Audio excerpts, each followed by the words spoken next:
Good evening, you are watching AWANI Tonight and I'm Saraya Mia. Put an end to MACC's Azam Baki-saga with an independent probe, authorities told, and utilize the latest tech to save vulnerable Malayan tigers. That's coming up.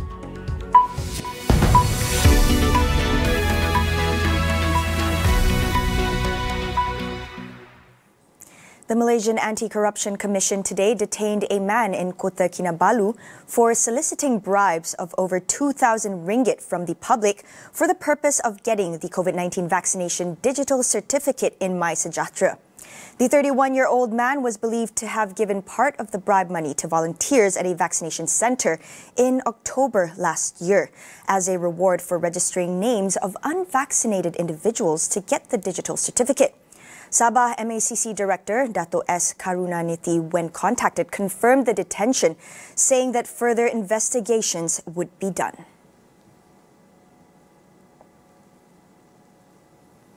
Meanwhile, the Terengganu Health Department is tracking down those who had bought fake COVID-19 vaccination certificates from a private clinic doctor in Marang. Its director, Dato' Dr. Kasimani Embung, said the group must be traced so that they could be given counselling on the implications of their actions, which could threaten public safety. Meanwhile, police have extended the detention of the 51-year-old doctor for another 2 days. The fake COVID-19 vaccination certificates were allegedly sold by him at between 400 and 600 ringgit each to those who wished to get the passes without being vaccinated. Preliminary investigations by authorities found that 1,900 people, including those residing outside Terengganu, had dealt with the private clinic. But it was unclear if all of them had bought the fake certificates. Dr. Kasimani added that the private clinic had applied to become a PPV. Approval had just been given, but it has yet to operate as a PPV. Primary school pupils will be allowed to conduct COVID-19 self-tests at home beginning this week. Senior Education Minister Dato' Muhammad Razi Jidin said those selected to get screened will then have to submit test results to school authorities. He said that the test kits would be provided by schools. Under the national COVID-19 testing strategy, 10% primary school students will be randomly picked each week to undergo self-tests. The test strategy by the Ministry of Health was launched at schools on December 1st last year.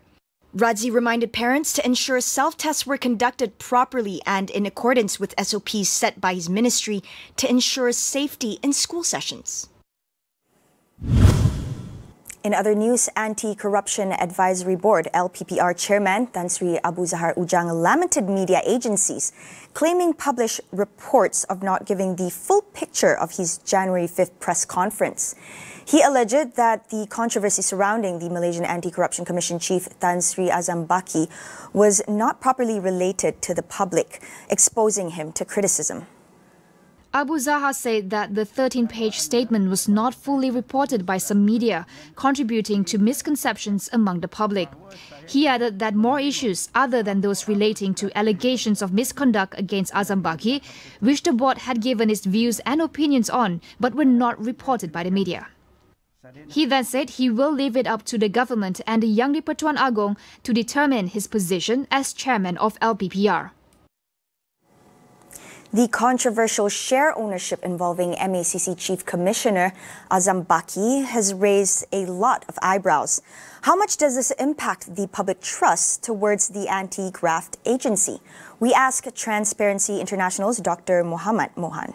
Plus, also don't forget, there was an issue of $600 went missing from the MACC's custody recently, and it was replaced by some counterfeit notes. And there were also some couple of officers involved in some robbery case in Ampang, involving about 700,000 ringgit. So all this has actually blown up and has really damaged MACC's reputation.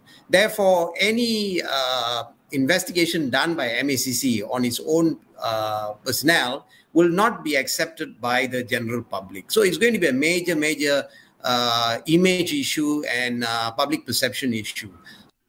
Mohan urged an independent panel to commence immediate investigations into Azam's case. He also stressed the need for reform in the Malaysian Anti-Corruption Commission Act 2009. First step to be done is the investigation should be done by an independent panel. Okay, that is the first step. Without getting that done, we can't move.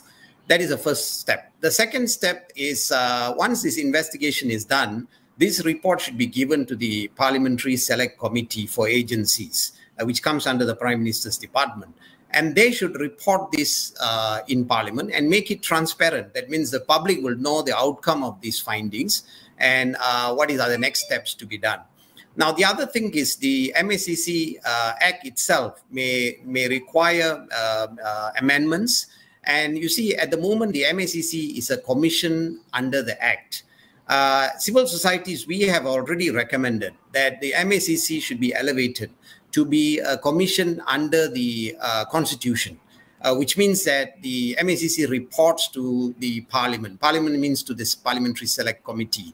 Of course, it's easily said than done. This will require amendments to the Constitution, and that will require support from both sides of the political divide, because they require a 2/3 majority. The contributions of whistleblowers and investigative journalists to fighting endemic corruption are immense. But have we only paid lip service to them here? Tonight on Consider This, we ask our guests how to protect them. We'll go for a quick break. We'll be right back.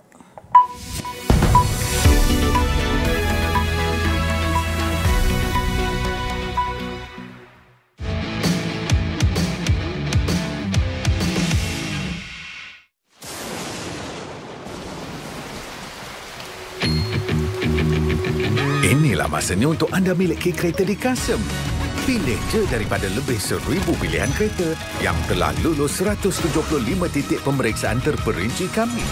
Dan kereta sudah dibaik pulih untuk kelihatan seperti baharu sebelum kami hantar terus ke depan rumah anda.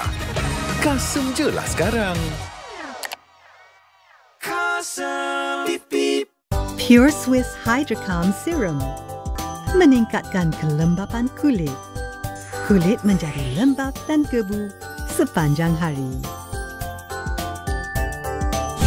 Clinell.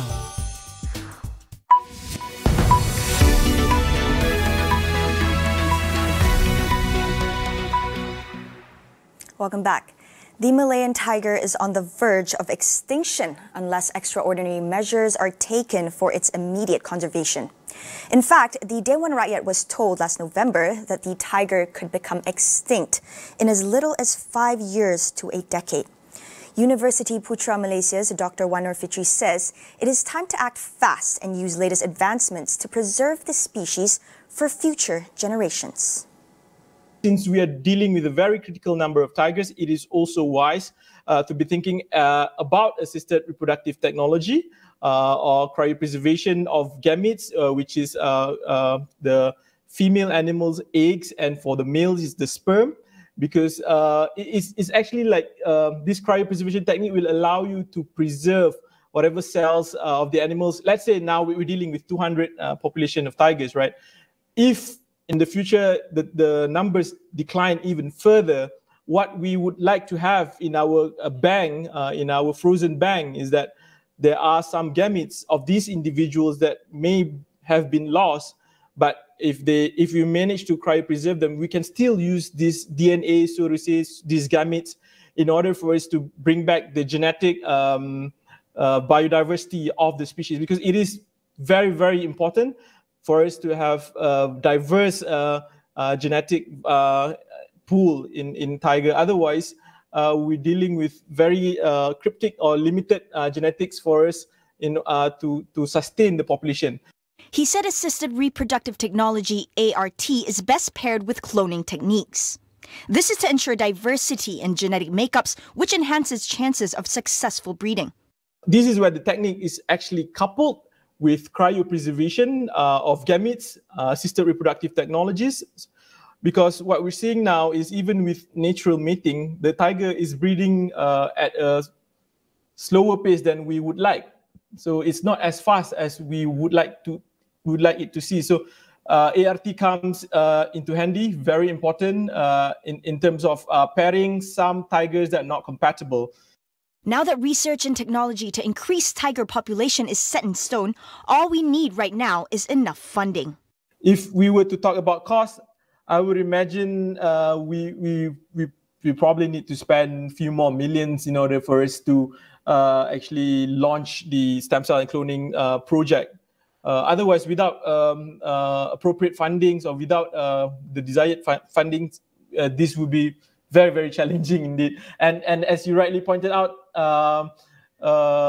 I also mentioned that time is of the essence in conservation of the Malayan tiger. So what happens usually with research that are not well funded is that it will still grow, basically biologically grow, but it takes time, which at the moment we do not, we are not endowed with Malayan tiger. On the foreign front, the U.S. reported 1.35 million new COVID cases in a day, setting a world record for the highest daily tally since the pandemic began. The surge, driven by the spread of the highly contagious Omicron, is showing no signs of slowing.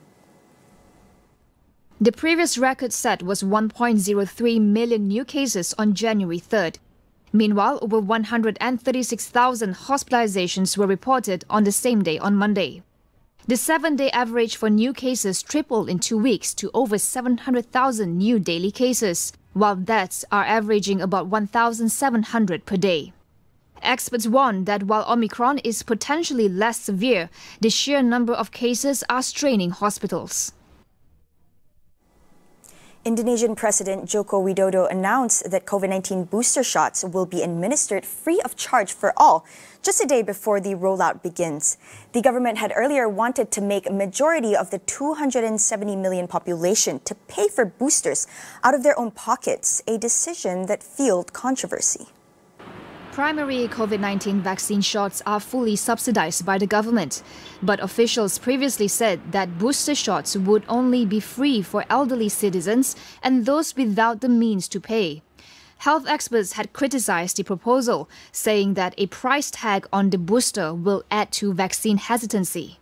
Indonesian authorities on Monday granted emergency authorization for the use of 5 different COVID-19 vaccines as booster shots. Meanwhile, an uncontrolled fire destroyed over 100 houses after it swept through a slum in northern Chile. Firefighters struggled to tackle the blaze as the neighborhood's water supplies had been cut off. They eventually managed to operate hoses using private water trucks that arrived as the fire spread further. The neighborhood's narrow passages also prevented fire trucks from entering, forcing firefighters to make their way in by foot. Authorities said no casualties or injuries were reported, and the cause of the fire is still under investigation.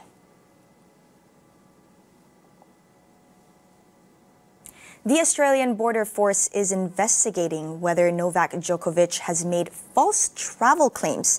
The world number 1 had declared that he had not traveled for 2 weeks before entering Australia, a claim apparently contradicted by social media posts. According to the Guardian report, Djokovic answered no when asked if he had travelled in the 14 days prior to his flight to Australia in his traveller declaration forms filed on January 1st. But the star player may have been caught up by photos that appear to show him celebrating Christmas in Belgrade before flying to Australia from Spain on January 4th. Djokovic was back on the tennis court in Melbourne for a training session within hours of his court victory on Tuesday. But his dream of winning a record 21 Grand Slam hangs in the balance as Australia's immigration minister still has powers to recancel the visa and deport the unvaccinated player. Djokovic, in a Twitter post late Monday, said despite all that has happened, he still wants to compete at the Australian Open, which begins on January 17th. That is all we have for you on AWANI tonight. Get the latest news updates on astroawani.com or download the Astro AWANI app.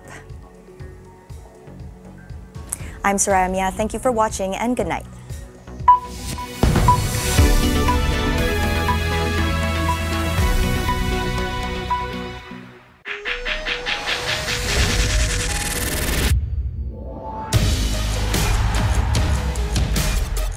Emas Anwar STL 21-22 secara langsung di Astro Arena dan Astro Go.